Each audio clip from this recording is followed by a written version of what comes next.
Unwell cop dies in crash on way to hospital in St. Catherine. An ailing policeman was killed in a single-car crash on his way to seek medical attention in St. Catherine last Friday. The deceased has been identified as 31-year-old Constable Carter Williams, who was assigned to the Denhamtown Police Station in Kingston. Reports are that Williams, who suffered from kidney disease, fell ill while at home in Bagwalk, St. Catherine. The cop reportedly drove from his home about 11:30 p.m., heading towards the Linstead Hospital to seek medical attention. However, upon reaching the Church Road intersection in Bagwalk, the Toyota Corolla car which he was driving got out of control and hit a utility pole. Williams suffered head injuries and was rushed to the Linstead Hospital where he later died. The Bagwalk police are investigating the incident. Man shot dead in Park Lane off Red Hills Road. A man was reportedly shot and killed on Park Lane off Red Hills Road in St. Andrew earlier Saturday evening. The deceased has been identified only as his alias Bigger. Reports are that loud explosions were heard around 8 p.m. and police were called to the scene where the man was found with multiple gunshot wounds. Information reaching reporter is that police from the St. Andrew North Division were processing the scene. The area had to be cornered off.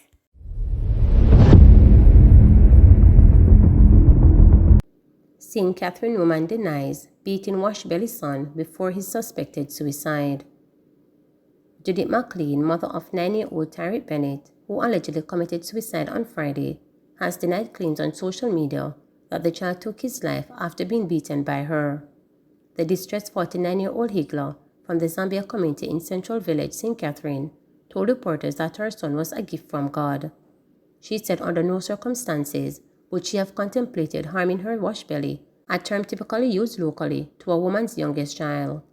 People saying that me beat me baby and kill him, but if me beat me baby and kill him, me broke me neck to how me love me baby, she sworn.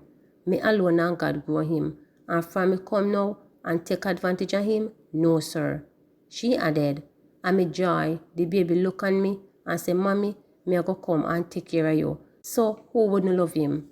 She said Tariq, who was a student at Epton Primary, was sick with the flu all week and could not attend school. But on Friday he wanted to go out for Jamaica Day celebration, and she did not allow him because of the illness. McLean said the boy was with her until she sent him back home while she set up her stall for the day's business. A resident later discovered Tariq sitting upright in a crib with a pair of socks tied around his neck. The socks were suspended from the top of the crib. The police had ruled the boy's death as a case of suspected suicide even as investigation continued. Suspected drowning in Portland. Deceased suffered from epilepsy, cops say. Police in Portland are probing a case of suspected drowning after the body of a man washed ashore at Folly Port Antonio on Saturday morning. The body is that of 29-year-old Kevin Johnson from Anchoviland Settlement, Portland. Johnson, police said, suffered from epilepsy. It was reported that the now deceased was last seen Friday morning when he left his home. When he did not return home from lunch after 4 p.m., relatives became concerned and went in search of him. He was not seen, hence a report was made to the Port Antonio police about 8:30 Friday night. The police and relatives conducted a search in and around the Port Antonio area, however, he was not seen. About 7 on Saturday, a relative of the deceased, while searching on the Folly Oval, saw the body floating in the sea at a section of the compound. The police were summoned and upon arrival, the body was washed ashore and was seen lying on stones on its back at the seashore. The scene was processed and the body removed. The police said foul play was not suspected at this time.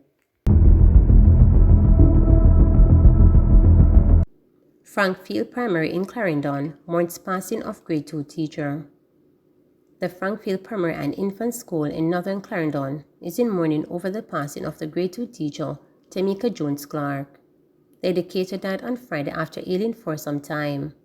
Principal Vosper Scarlett said Jones Clark's death is a tremendous loss to the school community.